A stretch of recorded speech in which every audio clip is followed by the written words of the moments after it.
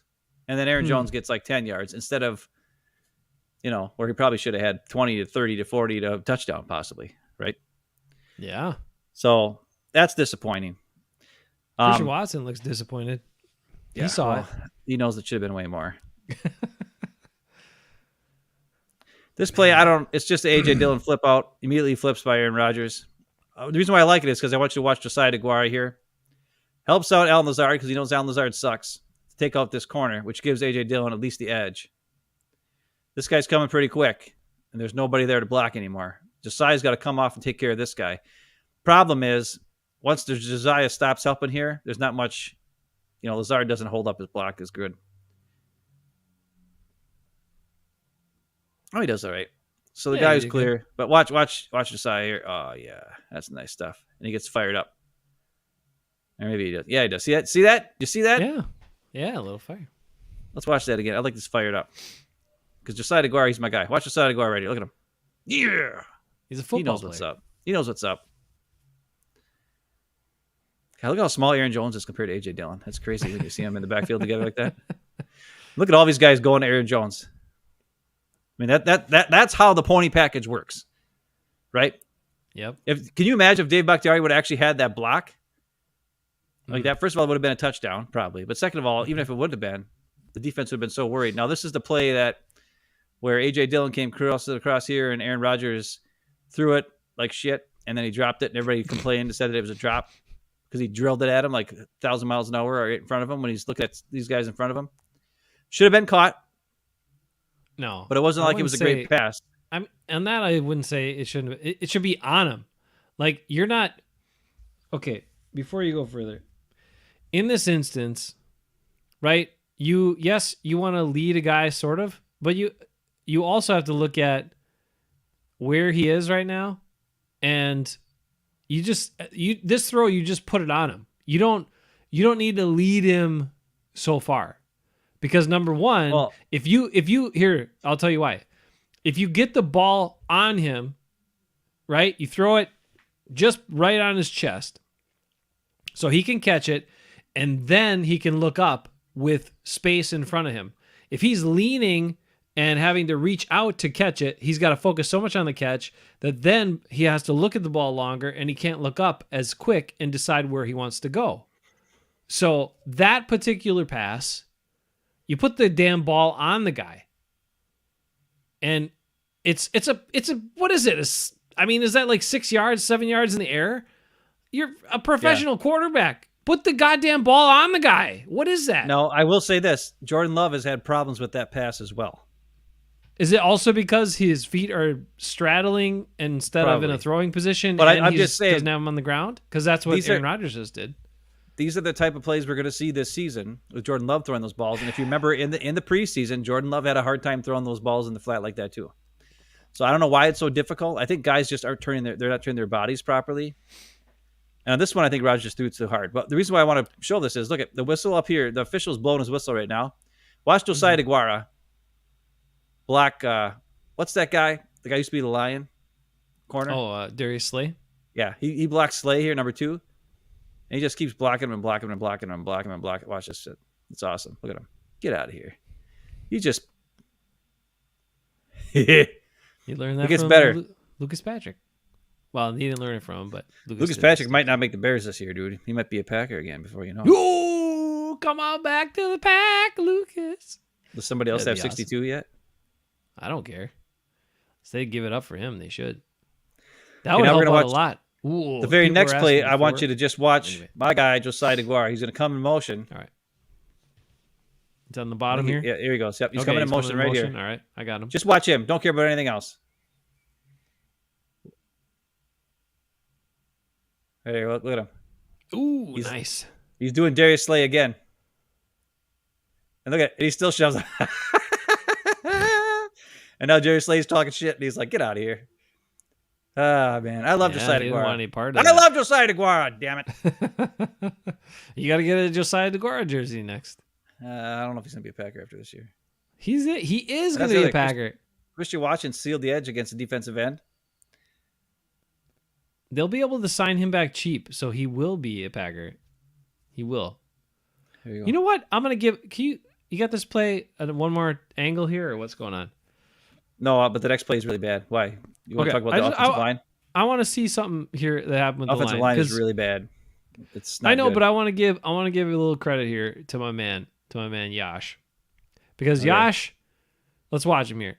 So he comes off the double team. He's trying to get this linebacker at the second level. And he misses because the linebacker attacks. Okay. But he doesn't give up.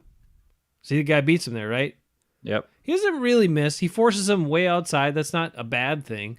But a lot of guys would just push here and then stand up, and they're done. Watch him. Watch what he does.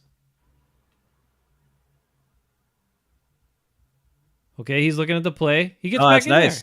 there. Yeah, that's good. Like, David Bakhtiari would never do that shit. He'd have that initial contact. The guy got shoved out there. He'd stop running. He'd stand around. And you're paying premium dollars for that. So, no, I want guys like that who are not going to give up on their blocks and stay in contact or try to regain contact with the guy so you can give your running back a chance. Okay, so now they go back to that same play they ran before, pretty much. Except this time, Josiah DeGuara is not in the game for some reason. Robert Tonyan is over here. Oh, boy.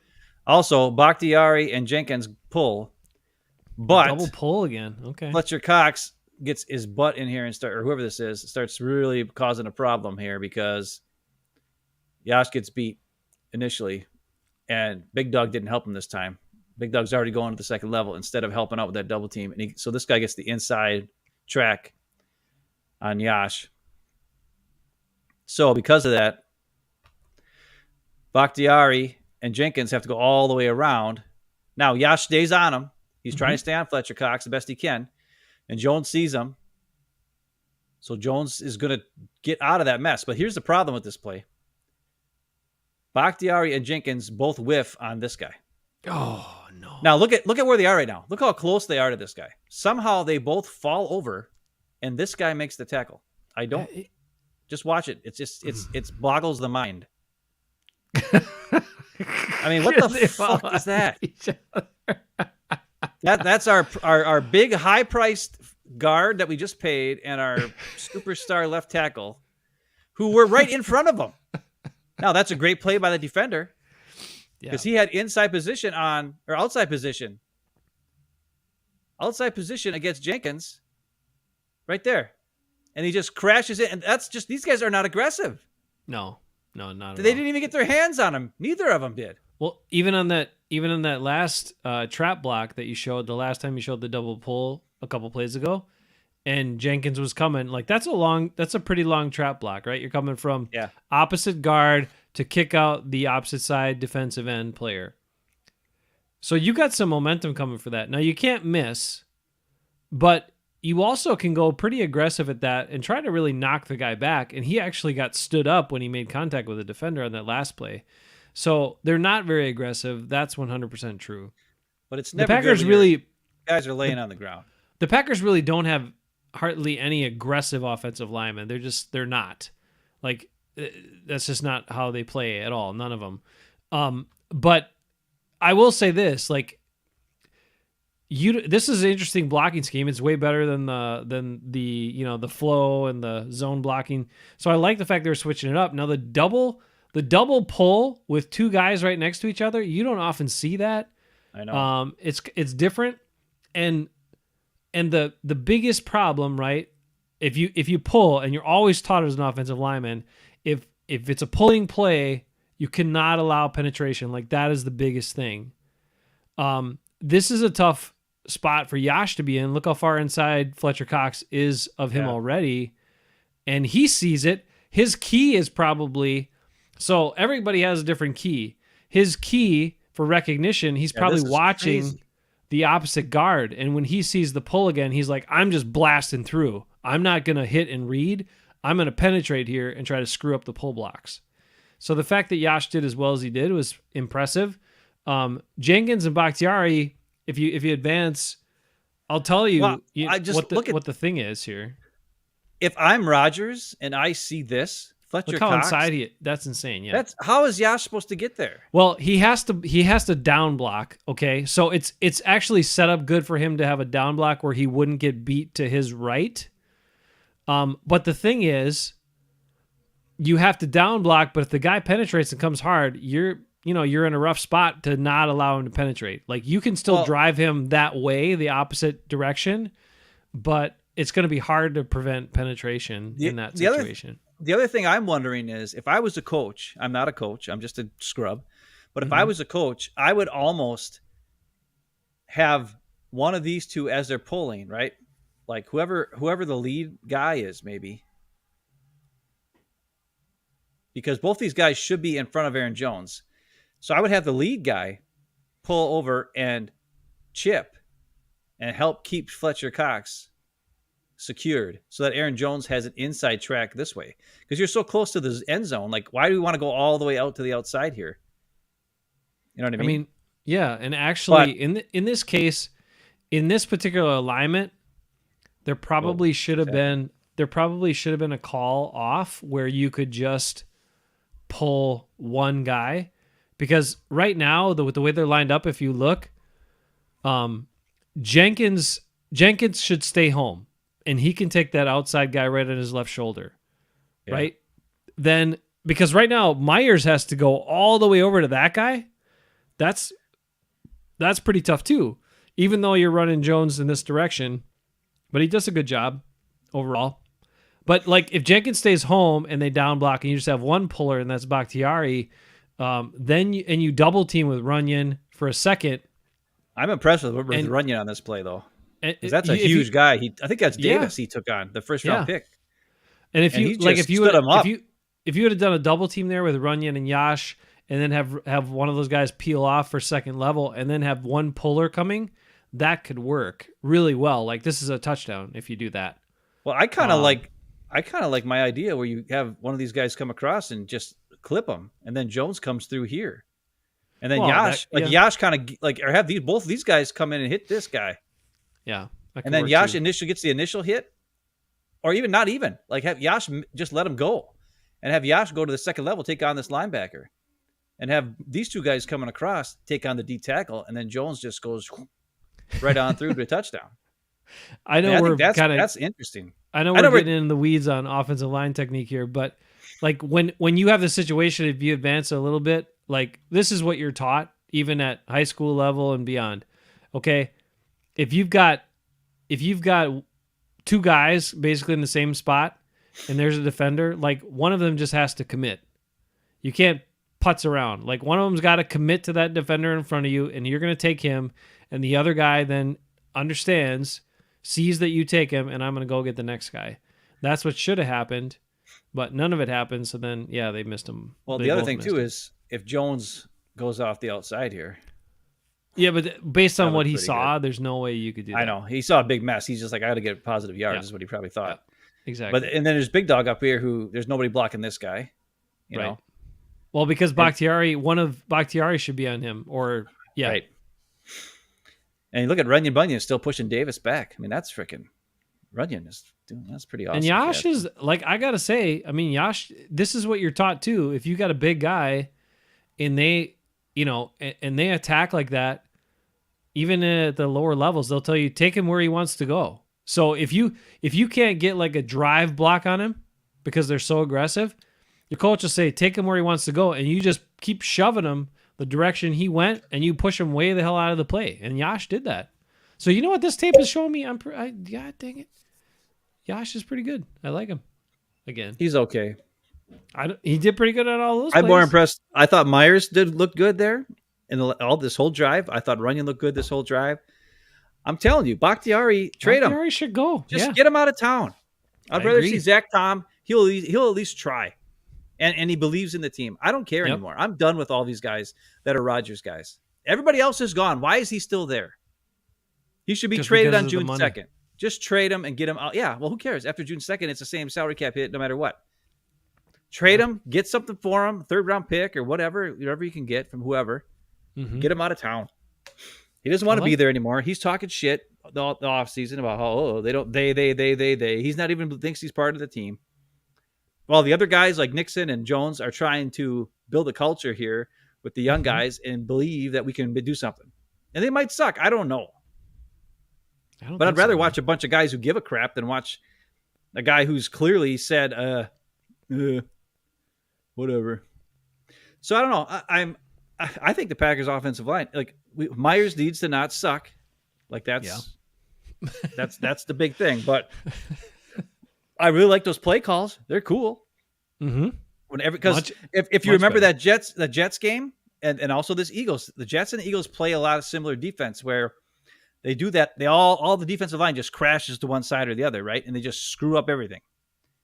Well, if you're the offensive line and you're like, okay, you want to go that way anyway, fine. We'll let you go that way. We'll seal you off as the other two guys come around and pick up the linebackers, right? Mm-hmm, mm-hmm. That's pretty cool. It's like it proves that the Packers learned something from playing the Jets and getting their butts kicked because they looked terrible in that game. We went over that game, and because the Eagles game, I don't think we had time to go. We didn't really go over all that stuff like this. I didn't go over as many videos and stuff in the second half of the season as we did earlier, but I just was looking through stuff because I got some videos of Jordan Love. I'm going to try to do for a future show, just to show Jordan Love and his reaction time. What's he seeing on the field? What's his decision making like? Is he reading things that are open and then throwing them there? How long does it take him to get the ball out? That kind of stuff. And those are things I'm going to try to put together. But I just started looking at that and I saw that first play with Bakhtiari totally whiffed. And then this one, like 4 plays later where him and Jenkins are laying on the ground. And I'm just like, yikes. These are your highest paid offensive linemen and they're freaking laying on the ground half the time. Like, this is not good. It's not good. If they're not used to pulling, I get it's a little challenging, no doubt. But I will say this, what those plays showed me as well that's different is that when you had a clear running play, an assignment for guys like Myers, Runyon, even Yash, they were more aggressive and they did pretty well. As opposed to I'm just standing up and flowing and I don't know if this is a run or a pass or the RPO or whatever. That stuff. So I hope, because they say this, the coaches go over every play in the offseason, Ben. Every play from the previous season. Did they notice this about their current offensive line starters and the guys they're going to have to rely on? Did they notice that, wow, when we do these things, they look a lot better. When we do these blocking assignments and techniques and strategies, they look a lot better. So maybe we do more of that stuff. Maybe we get away from, some of this flow zone crap and maybe we do some of this fun stuff. And it's more fun as an offensive lineman too. If you get to pull, that's a pretty fun opportunity for a lot of guys because you don't get to do that normally. You don't get to get ahead of steam going before you make contact with somebody. So it's pretty fun. And once in a while you catch guys off guard and it's pretty cool, but once in a while you fall on your face. And Dave Bakhtiari proved that too. So there you go. Well, I don't remember what game it was, but there was a game where I had 9 plays of Josiah DeGuara doing that same exact thing. Remember I had the video for it? Well, and he's good at blocking in space. And he was just running, he's coming in motion and then smack a guy. Coming over here and smack a guy. And he just, and a couple times he missed. He didn't get to the spot in time or whatever. And he got pissed. And you saw him. He was like super mad about it. Mm-hmm. I don't know. Josiah DeGuara he's turning into one of my favorite players, but he's not, he's not an all-star. He's not like a super athletic guy or whatever. He's just a solid. Like I said last week, he's like a Micah Hyde. If he's smart, he gets to his job. He blocks well. He has good hands. He can move. He has a really quick, as soon as he catches it, he has a quick motion to move right away. He's got good agility for a 6'2" guy, 240 pounds or 235, whatever he is. Mm-hmm. He's not bad. And I think Jordan Love is going to find him quite a bit this year, I would hope. which will alleviate some of the pressure on the first round or the first year tight ends this year that are supposed to, everybody thinks are going to be awesome. I just think by the end of the year, or even the start, at least for sure at the start of the year, and then by the end of the year, I think Josiah DeGuara is going to have better numbers than both of those tight ends. Yeah, that could certainly be possible, especially if he's on the field a lot. Yeah, I think he's going to be the security blanket for Jordan Love. When things go bad, he'll be the guy, and it'll be like an 8-yard turnaround, or it'll be. I don't know why they don't have him go up the seam. He's so good at going up, like in college. I don't know how many times I would watch the tape on Josiah DeGuara. He just finds the hole 15 yards downfield. Like people lose him. Like they don't pay attention to him. Even when he was the star on Cincinnati, he was the guy that they threw the ball to all the time. People still lost track of him. I don't know if he's like wearing invisible ink on his body or you know what I'm saying? It's weird, but people lose him.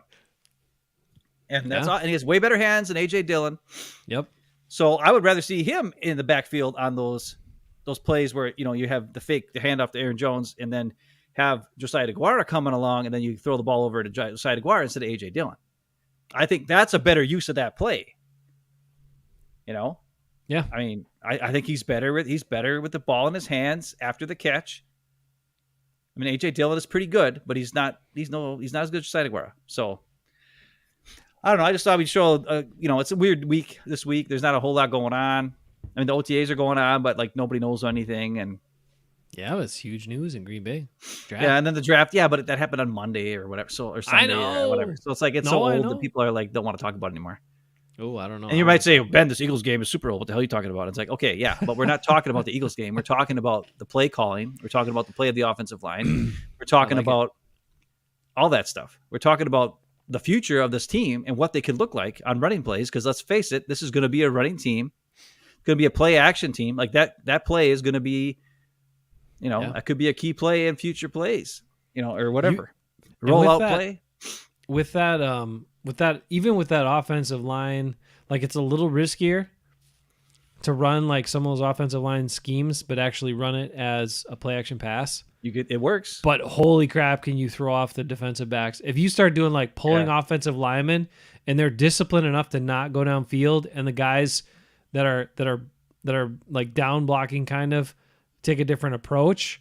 Like safeties could come flying up, and then all of a sudden somebody's wide open downfield, So I would also love to see some of that linebackers are going to key on those pulling offensive linemen. If they see that pulling offense, they're going to think it's a run. 100%. That's their first key.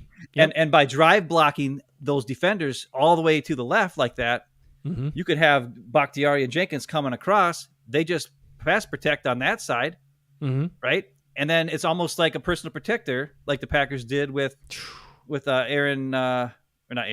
Lane Taylor, and that one play, right? You got Bach and Jenkins over there. They're just going to personal protect for Jordan Love to get the ball. And guess what? Here comes Josiah DeGuara or Lucas Musgrave sneaking down the seam because the linebackers bid on that pulling offensive lineman. And now you got, huge play down the seam to the tight end, and he's fast enough to just go, right? Man, and we're giving those Matt are really LaFleur cool all the answers. We're giving him all the answers right now.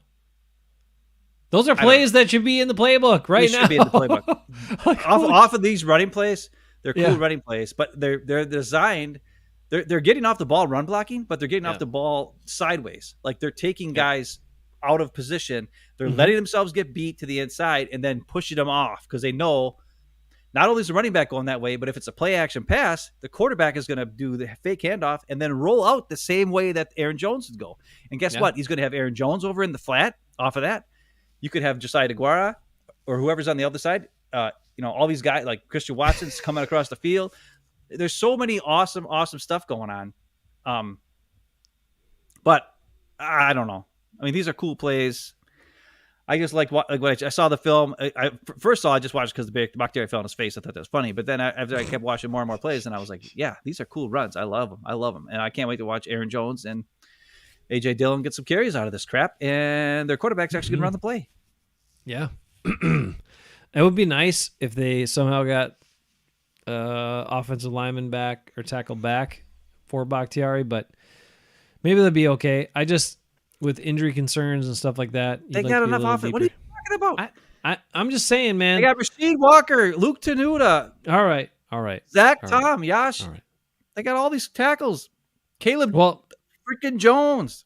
I know if Lucas comes back somehow, then they'll be fine because then they don't have to have any inside guys. They can just focus on everybody training at tackle, so it'd be good.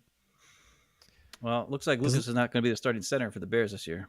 Lucas could back up everybody on the Packers inside. It'd be awesome. I know. His career might be over. Come back. I hate to say it, Jace, but Come back to the back, Lucas. Oh my God. We celebrated his return. if he does come back, you got to get him to sign your jersey. I will. Oh my God, I will. I'll stalk him. I'll sit outside his house. I'll find out what car he drives. Then we got to get him on the P.O.O show too. Yeah. He'd be awesome. Okay, JJ wants to talk about What do you want to talk about? the new kickoff return touchback rule, where you can fair catch it if the ball goes past 25. Doesn't have to get to the end zone. That's a new rule? Yeah, they just made it this year. I don't know if it's for this year or next year. I can't remember, but they approved it.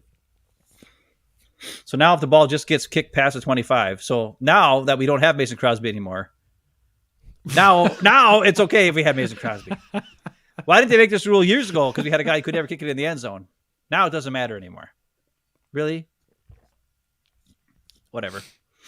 Anyways, but Keisha Dixon's like, yeah, what's a touchback? He's like, I've never fair caught a ball in my life, is what he said. So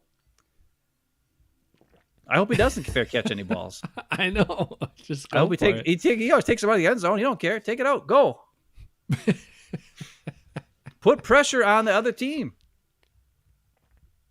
Don't fair catch that crap. Yeah. We need the special teams to get us some points and possibly get us some turnovers and do some things this year, because guess what? Our team is not as good as it has been in the past. I think actually it's probably going to be better. I think by the middle of the year, this team is going to be better than even it was the last couple of years when they were in the playoffs. Mm-hmm. Somebody said they were in the NFC Championship game 2 out of the last 3 years, and I'm like, no, they weren't. No, they got beat at home in the playoffs in the first round 2 years ago. The 49ers. That was an NFC Championship game. Right. Was it? No. It wasn't.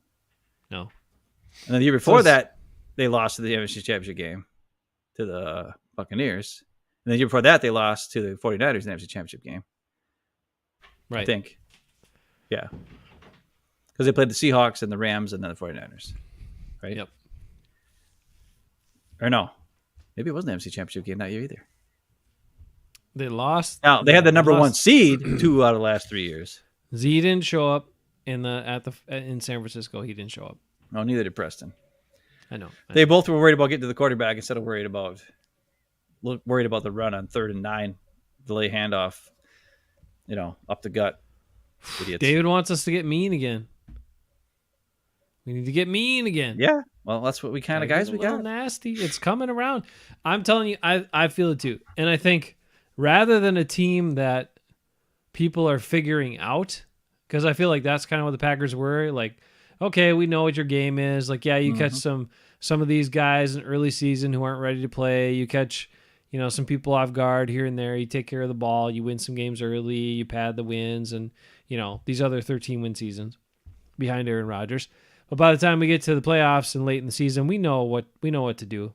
Other teams knew what to do, and they did it, and they threw off the offense, and they, whatever. And then the Packers faltered. So this could be a team where it evolves more. I think it's going to evolve more, and there's also going to be strengths across the board. And I mean, I know we're talking about the defense, special teams got to do this and that, but I think the offense is going to be good too. So I don't see why anyone wouldn't believe in the Green Bay Packers 2023. I think they're going to be pretty damn good. I think it's going to be awesome, guys. I really do. What? Desmond Howard? Trucking the clam chowder? Okay. I don't know what he's doing. Desmond Howard, he's a great returner for the Packers. He's not a great analyst. He's kind of a dingus. Though. Yeah, he's kind of a dingus. He's kind of a goofball. But so are we. Anyway, thanks for being here, guys. There's the big news for this week. Enjoy the Packers' new attitude, new aura around the team. I'm enjoying it. And enjoy the 2023 season because it's going to be fun. I think we're going to make a trip up to training camp again this year and spend some time. And I'll tell you what, if Lucas Patrick comes back on the team, I'm definitely going to training camp. That's 100%. I got to wear my Douglas jersey and have him sign it. Yeah. All right. There's probably not a lot of Douglas jerseys around. Not that many. Not that many. Especially after last year. A lot of people don't think he was as good, even though his season was actually really good. Yeah. So, anyway. We know that. You know that. Now more people know it. All right. Be good. Stay good, everybody. We will not be on tomorrow night. We will see you next week. And just have a good weekend. Enjoy that. Memorial Day. Remember what it's for. Take care of yourselves. And we'll catch you next week.